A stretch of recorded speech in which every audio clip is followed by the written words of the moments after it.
Hi, this week's video of the week is a follow-up to a previous video of the week on podcasts and how to listen to them. So in this short video of the week, we'll share how to actually use these in the classroom. Let's first revisit why podcasts are a great tool for the classroom.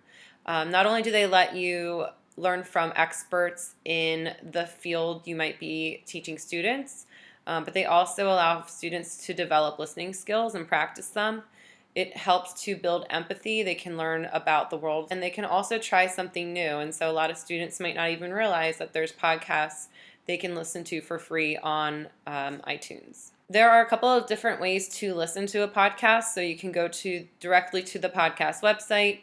You can subscribe to them in your iTunes account, which I showed in the last video on podcasting. There's also some other websites out there similar to iTunes, but they're web-based. And so one of them is Stitcher. And one that's especially great for education is called ListenWise, made for teachers. ListenWise has podcasts that you can filter by grade level and subject. Before you have students listen, it's a good idea to preview the episode to make sure that it's relevant and appropriate for your needs.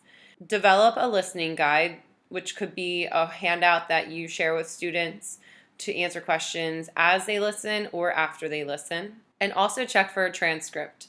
So it's not always the case, but many podcasts will release a written transcript that you could provide students, especially anyone who might benefit from being able to follow along as they listen. And finally, there's two different ways to have your students listen to podcasts, and each of them has unique challenges and benefits. Oftentimes when we read, we teach students the practice of rereading a text when they don't understand something.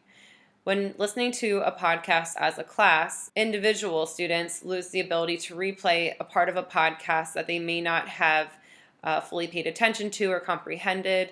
So that is one of the challenges when listening as a whole class. But the teacher can also pause throughout the podcast to process together as a group. They can lead mini discussions or answer questions of the students. They can also provide the students time to answer questions on their listening guide. An alternative to listening as a class would be to listen individually. And so if you assign students a podcast to listen to individually, they will probably want to have headphones. There are headphones in the Tech Center that are available to reserve in advance. But the big benefit of listening individually is that now students can pause, rewind, and listen again as needed.